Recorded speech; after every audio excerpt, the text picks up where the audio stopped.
সম্ভলে বিষ্ণু যশস্ব গৃহে পাদর ভাব সমেতাং মাতর বিভকটাং তদ্দে দশত সম্ভলে বিষ্ণু যশরাব এতস্মিন্নন্তর শ্রেষ্ঠ সমন্বিত মোহাম্মদ ইতি খ্যাত নিরিপশ্চব্য মহাদেবা গঙ্গা জলস্য সংসপ্প পঞ্চগব্য চন্দনা দিবির বচ্চ তুষ্টব্য মানসহরব নমস্তে নমস্তে নমস্তে গিরিজন ত্রিপুরা সুরনাশয় বহুময় প্রবর্তিরে লিঙ্গচ্ছেদ শিকায়ন সূত্রধারী সুদাসক উচ্চালাপি সর্বভক্তি ভবিষ্যতি জননাময়। পুরাণের আলোচনা শুনবেন ভাই? হ্যাঁ, অন্যদিন শোনাবো, টাইমও নাই। আরে দেখেন বক্তাও চলে এসেছে। হতারবিন্দ্র মহাসুরিন্দ্র অল্লং জষ্টং ষষ্ঠং পরবঙ্গ পূর্ণাঙ্গ ব্রহ্মণং আল্লাহ আল্লাহ রাসূলুল্লাহ মুহাম্মদ রকংবরস ইল্লালতি ইল্লালা ত্রিপুরা সুনাসর বহুবার প্রবর্তিরে লিঙ্গচ্ছেদ শিকায়ন সূত্রধারী সুদাসক উচ্চালাপি সর্বভক্তি ভবিষ্যতি জনরবায় গুরু মন বলতেছেন আমি মহা ইন্দ্রের ইন্দ্র, আমি এক আল্লাহ ওয়াহদাহু লা শারীকা লা, যে আল্লাহ তাআলার কোনো শরীক নাই আর আল্লাহর নবী মহানবী সাল্লাল্লাহু তাআলা আলাইহি ওয়াসাল্লামের সমতুল্য এই পৃথিবীর ধরাধামে আর কেউ নাই। জোরে বলেন সুবহানাল্লাহ। নবীর মতো আর কেউ হবে? হবে না। এই জন্য একজন উর্দু শায়ের বলতেছেন মুস্তাফা আপকে জৈসা কোই আয়া হি नहीं। सुभान अल्लाह सुभान अल्लाह। मुस्तफा आपके जैसा कोई आया ही नहीं, मुस्तफा आपके जैसा कोई आया ही नहीं, मुस्तफा आपके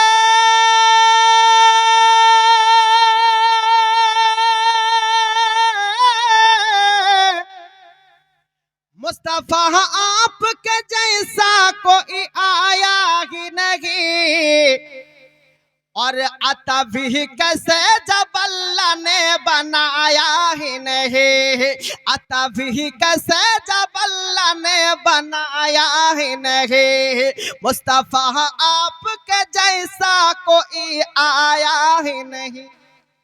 অনেক শের শায়রি আছে ভাই। একটা মেসেজ আপনাদেরকে দিয়ে দিই।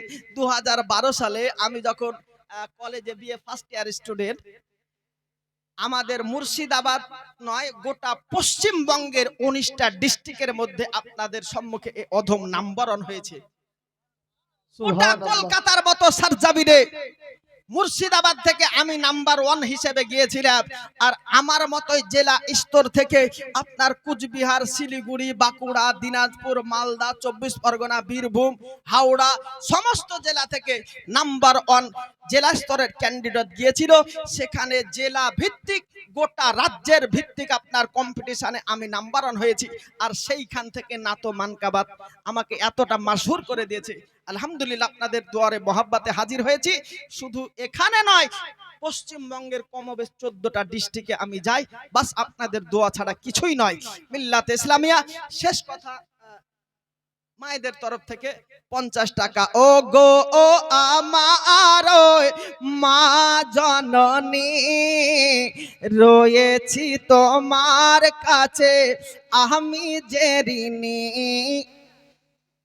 ও গো আমার মা জননী, বিনিময়ে দিতে তার কিছুই পারিনি, কত শখ সাধে মা বিলীন করে রাখলে আমায় তুমি গর্ভে ধরে, শোয়েছ প্রসবের যে ব্যথা মামনি, বিনিময়ে দিতে তার কিছুই পারিনি, ও গো ও আমার মা জননী, রয়েছি তোমার কাছে আমি যে ঋণী, কোলে মাঝে দিন তুমি আমারে পেলে, কত না স্বপ্ন সেদিন দেখেছিলে, ভেবেছিলে ছেলে নয় সোনার খনি, বিনিময়ে দিতে তার কিছুই পারিনি। এই দেখেন মায়েদের পক্ষ থেকে 250 টাকা।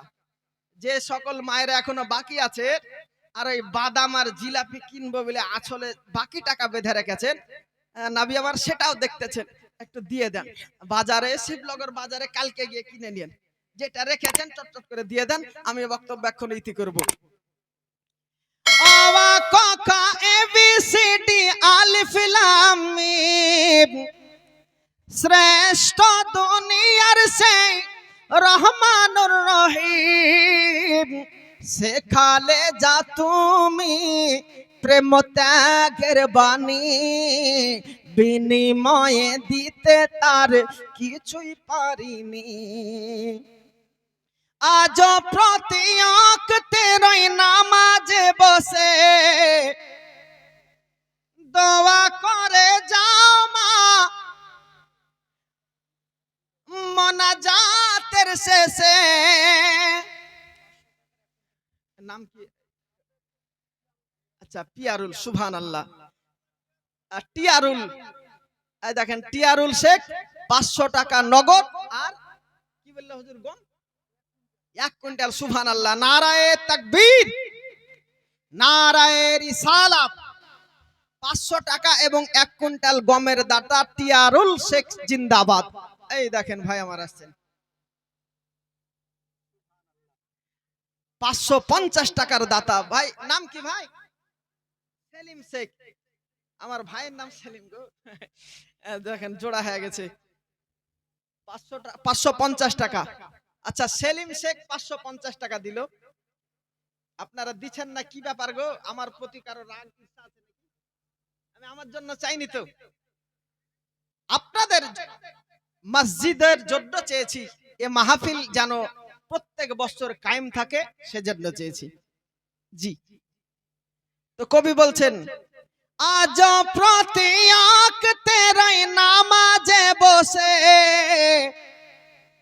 দোয়া করে যাও মা, মোনাজাতের শেষে। তোমারি দোয়ায় আছি জিন্দা জানি, তোমারি দোয়ায় আছি জিন্দা জানি, বিনিময়ে দিতে তার কিছুই পারিনি। ও গো আমার মা জননী, রয়েছি তোমার কাছে আমি যে ঋণী। বলেন সুবহানাল্লাহ। আমি প্রত্যেকটা মা ও বোনদেরকে রিকোয়েস্ট করে যাই, যিনারা গার্জেনের হাইসিয়াতে আছেন, ছেলে মেয়ে আছে, বউ বাচ্চা আছে, কখনো নীতিহীন কর্মকাণ্ড আপনার পক্ষ থেকে বেটা বউয়ের প্রতি যেন না পৌঁছায়। আল্লাহর নবী সাল্লাল্লাহু তাআলা আলাইহি সাল্লাম বলেছেন যে জগৎবাসী, তোমরা তোমাদের বউমাকে বউ মনে না করে কন্যা মনে করে নাও। কন্যা দেখবেন, একটা বউ শ্বশুরের ফ্যামিলিতে আসার পরে যে কাজই করুক, পায়ে পায়ে দোষ যদি ধরে তো হাজারো হাজার দোষ বাহাল হয় নাকি? কিন্তু ওই বউটাই যদি মায়ের বাড়ি চলে যায় তো যতই কাজে দোষ করুক ঘাট করুক, কোনো দোষ হয়? দোষ হয়? ও তো মায়ের বাড়িতে, আর মা নিজের কন্যা মনে করে আর দোষ ধরে না, আর দোষের কথা অন্যের সম্মুখেও বলে না।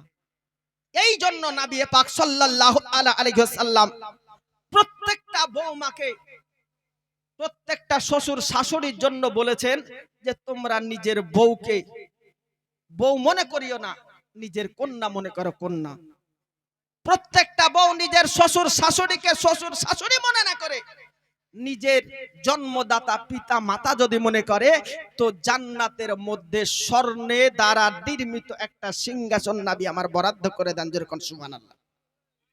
মাইশাতুল হুমায়রা রাদিয়াল্লাহু তাআলা আনহা এই হাদিস বর্ণনা করেছেন, প্রত্যেকটা স্বামী নিজের স্ত্রীকে যদি সাহায্য করে তো এটা বিবির গোলামি হিসেবে গৃহীত হবে না, বরং নবী মুস্তাফার সুন্নাত সম্পর্কে আদায় হয়ে যাবে। জোরে বলি সুবহানাল্লাহ। যে নবী আমার বলছেন, মান তামাসসাকা বিসুন্নতি ইনদা ফাসাদি উম্মতি ফালাহু মিআতি শাহিদিন।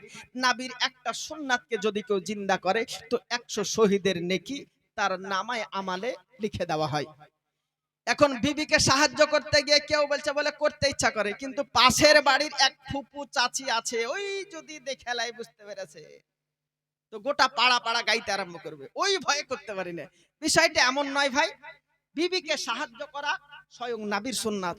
আয়েশাতুল হুমায়রা রান্নার কাজকে আধুরা রেখে ঘুমিয়ে গিয়েছে, তো নবী আমার আয়েশাতুল হুমায়রাকে না জাগিয়ে নিজে হাতে রহমতের হাতে রান্নার কাজকে সুসম্পন্ন করে মা আয়েশাতুল হুমায়রার মুখে লুকমা তুলে দিয়েছেন।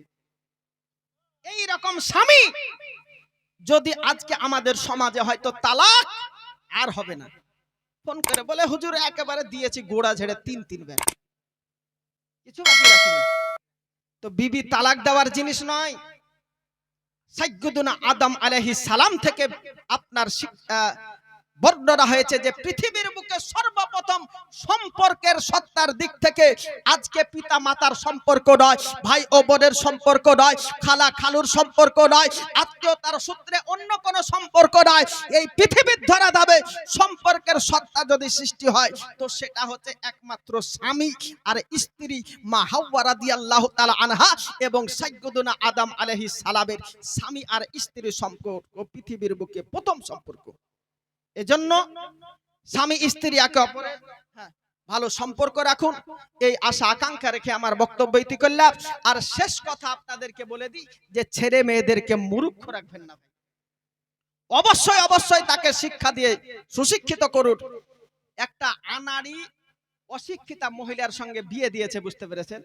আর বিয়ে দেওয়ার পরে ওই স্বামী রাত্রিকালে বাসর ঘরে সাক্ষাৎ করবে কি দিয়ে, তো অন্য কিছু খুঁজে না পেয়ে ওর বিবিকে বলতেছে, এখন অশিক্ষিতা মহিলা হলে যা হয়, অশিক্ষিতা মহিলা বলছে তোকে যে মোহরানা দিয়ে সাক্ষী রেখে বিবাহ করে নিয়ে আসলাম, তো সম্পর্কের দিক থেকে আমি তোর কে হচ্ছি বলতো?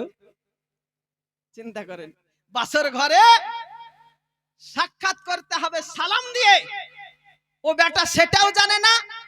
এখন ওর বিবাহিত স্ত্রীকে বলতেছে, বলে তোকে যে আমি মোহরানা দিয়ে সাক্ষী রেখে একেবারে খানা পানি দিয়ে বারাত নিয়ে বিবাহ করে নিয়েছিলাম, তো সম্পর্কের দিক থেকে আমি তোর কে হচ্ছি বলতো?